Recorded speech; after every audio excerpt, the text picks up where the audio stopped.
Assalamu alaikum and welcome back to Women's AM. This morning I'm joined by sisters Ayan, Nusrat and sister Naadiyah Constant to discuss post-conversion blues. And of course there's still time to let us know what you think. Please do call the studio and join in the discussion. The number is on your screens right now, or you can tweet us at Islam Channel, hashtag WAM15. Let's go back to the sisters now. We were having a really insightful discussion about the types of issues that converts face, particularly straight away after they kind of go through their conversion. I mean, let's talk a little bit more about why you think some converts face this. Sister Nusrat, what's your thoughts on this? I think partly one of the many reasons actually why converts do experience this could be also the pressure from family and friends. Pressure from family and friends is something that shouldn't be underestimated, particularly after we convert. People assume that, you're now completely different, therefore I can't really engage with you anymore. So there are some people, sadly, that do take a very reactionist approach to that. And we even have situations, for example, with this one sister I know, where upon her conversion, her family did give her a hard time. She was a Cuban-American sister, and her family did kind of give her a hard time. They made her the object of ridicule. And another sister I know that got married, she went to go and live in Qatar and didn't really feel that she fitted into the Islamic community there because she wasn't a born Muslim nor an Arab. So sometimes the pressure that people get from different people can sometimes be the reason as to why it's experienced, and expectations versus reality is something that has contributed towards that. But Sister Nadia, you can explain that more about the effect that that has. It's really, it's just that feeling of being overwhelmed.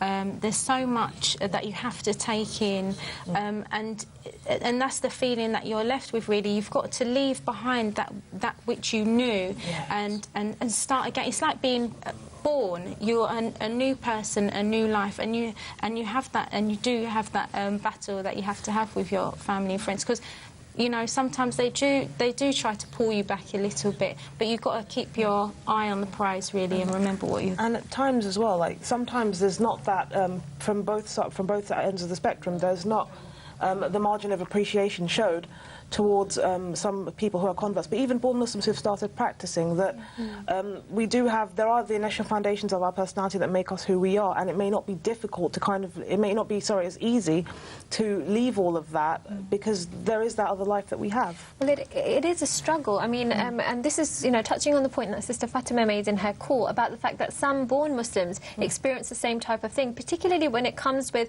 reconciling or kind of differentiating between their own cultural practices and what Islam says about things. That's definitely a difficulty. I know from my own experience that was something that happened to me when I started practicing. I was having trouble deciding, hang on, is this from Islam or is this from my culture, and how do I go about kind of balancing the two? Sister Ayan, it can be really difficult for some people, can't it? Yeah, absolutely. I mean, we tend to think that culture is the be-all and end-all of our identities, and I think we tend to forget that our culture is part of who we are, but it's not all that we are. I think we need to remember that Islam doesn't deny us from having a culture or having traditions, so long as they don't actually contradict the deen. I have here a verse from Surah Al-Hujurat, verse 13, where Allah says, "O mankind, indeed we have created you from male and female and made you peoples and tribes that you may know one another. Indeed, the most noble of you in the sight of Allah is the most righteous of you indeed. Indeed, Allah is knowing and acquainted." So Allah is not telling us that, we're all the same and we have to be the same. This is for us to appreciate our differences. It's okay to be different. It's okay to have a different culture. But as long as you practice your deen the way you're meant to practice it, anything that contradicts it, you leave that behind. It's fine, And coming from a mixed background myself, I think you have to really remember that it doesn't matter where you're from and what culture you hold. Your reference point and the priority in your life is Islam. Everything else kind of comes after that. So it doesn't matter if you wear, a dress or if you wear a kimono. At the end of the day, the point is, as long as Islam is the predominating factor in your life, everything else kind of fits around that.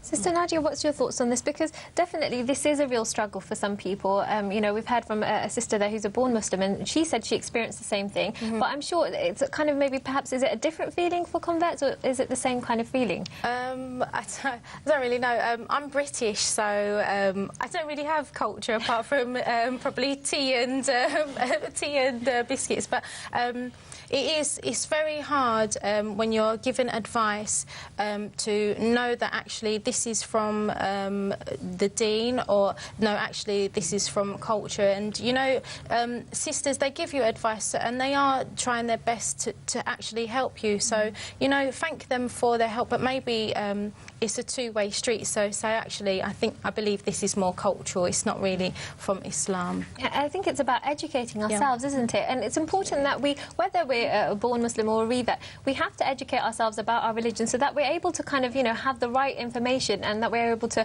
you know, advise others accordingly or accept advice from other people. I think that's a really important point. And, you know, we're having this discussion, and of course it's important, but we really need to find some solutions for these problems as well, because, you know, some people out there might still be thinking, well, hang on, what do I do? I haven't, that what now feeling hasn't left me. So what kind of advice would you give to sisters? Sister Nusrat? Well, the advice that I give actually is stemmed from my own experiences, and also actually reading the research of a professor from LSE. She's a visiting professor called Dr. Esther Osyorek, in her piece called I think it's Being German, Becoming Muslim, which shows about the issue of culture. One of the things that helped me in terms of giving advice for people who are experiencing post-conversion blues was networking with sisters as well.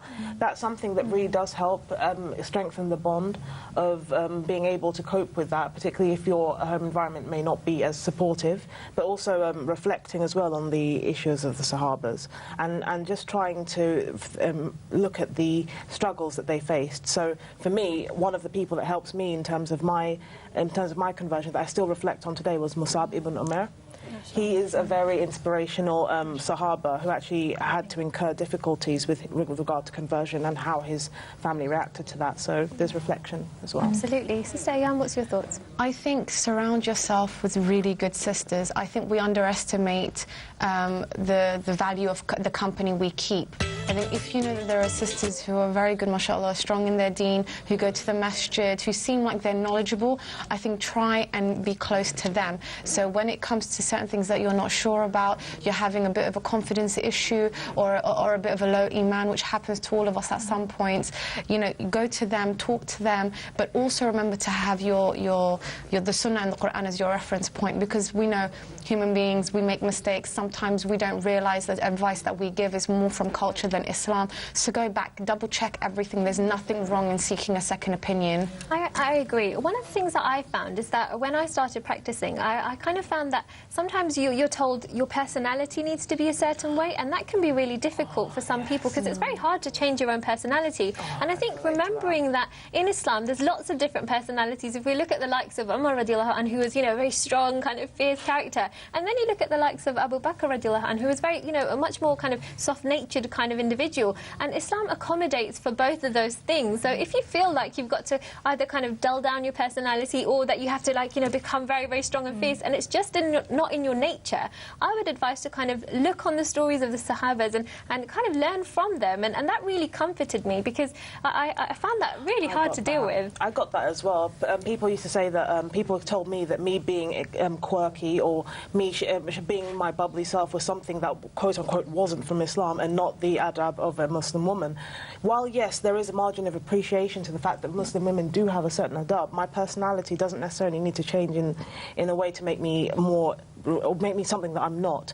I personally look to people like Nu'ayman ibn Amr, for example. He was a Sahaba actually that was known for being quite, well, different to say the least, but he still maintained his Islam as his reference point, and it didn't actually hinder or impede his personality, but rather it allowed it to show more, to shine more through Islam. And you don't only have to look at the male Sahabas, there's plenty of examples from the female Sahabas as well. I also admire the aunt of the Prophet ﷺ, Safiya radiallahu anha. She was an incredible character, and you know, if you just read some of the stories, it really does make you smile, and you think to yourself, hang on, you know, I think there's maybe a little bit of me there as well. I can identify with that. Sister Naadiyah, what kind of last advice would you give to sisters on this matter?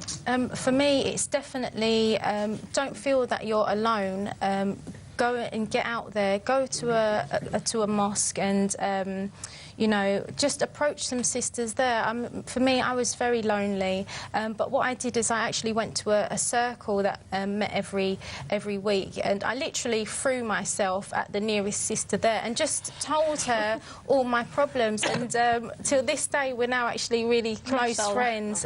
So, you know, like you mentioned, just, you know, take your sisters, because they're going to get you through. But I think now, on saying that, we all have a responsibility, don't we, to any new Muslims out there. I mean, there's some periods during the year where it can be more difficult, for example, you know, Christmas time or Easter, all of those kind of periods where traditionally maybe they were with their families. That can be quite tricky. But also things like Eid, because sometimes they don't have people to spend those periods of time with. So I think it's important that we as a community also kind of come together and try to identify those issues and work on it to stay on. That's definitely important, isn't it? Absolutely. I think it's really important to remember those kind of family gatherings, because essentially we are one ummah, we are one family. So you've got to remember your brothers and sisters who are new to Islam, or maybe who aren't as close with their family because of the fact that they're Muslim now. So bring them in. Don't, you know, let them feel like, oh, this is just your family thing and that they can't come and spend that time with you.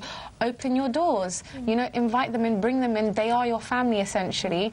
We all have that responsibility to look after one another. And I think also it's not just about inviting the person who's converted to Islam, but also maybe perhaps their family as well, because sometimes they have an impression of Muslims, perhaps, you know, and it's about kind of breaking down those barriers and showing them, hang on, this is actually, you know, how we celebrate our Eid, you know, do come along, you can join us, and it's opening those doors, isn't it, Sister Nusrat? I believe so, because actually one of the best ways even to do dawah is winning through action, not necessarily through argument. And I think it's a very good thing actually to bring families of those who have converted, or even have them kind of be in on the Eid, whether it's the cooking aspect or it's just the feel-good kind of factor when they're all sitting down. Including them is something that I think is very imperative when trying to win over the hearts and minds of people in that sense as well. Show them that we're not very weird. We're actually quite, like, we all have like the disputes over the last piece of cake and, you know, that sort of thing. I think everyone seems to have a warped idea of what Muslims are like and what their home life is like. So I think that's a really good idea to bring the families in. One of the other practical things that I learned is when I was at a conference, one sister came and she had just become Muslim, and she was feeling really sad because she didn't have a lot of hijab. She actually only had one hijab. And I know it seems like a really simple thing, but she always used to see us in different hijabs every single day, and she only had the one. And one of the sisters had a really great idea that we should all try and buy her a hijab. It's a very, you know, small gift for someone, but it made her so happy, and it felt so nice to be able to kind of, you know, welcome her to the community like that. Sister Naadiyah, it's sometimes the little things that can help, isn't it? Definitely. I know that sisters have thrown hijab parties, actually. Oh, that's a lovely idea. Because you don't know how to tie a hijab. I spent hours on YouTube learning how to tie a hijab, and if I had known about a hijab party, I definitely would have been in there. I quite like the idea of that. Could I possibly ask for one too, maybe? Hijab party? That's something that we can discuss, isn't it? Well, alhamdulillah, I think we've covered a lot of different aspects there, but I think what's really interesting is to also hear, you know, different people's stories, and I'm sure, like I mentioned at the start, that's something that you often get asked, probably, your conversion story. Do you find it quite, you know, maybe intimidating to have to repeat it all the time? Or? No, I love sharing my story, and in fact, the boy that I wasn't allowed to talk to is actually now my husband. Alhamdulillah. So I do love sharing a good story. Oh, alhamdulillah. That's a lovely note to end on. Alhamdulillah. It's been such an informative discussion, and it really is such an important topic. But if you missed any of it, all is not lost. You can catch the repeat tomorrow morning at 6 a.m, inshallah. And of course, you can catch the highlights from all of this week on Sunday at 3 p.m. We're off to another break now. Stay tuned.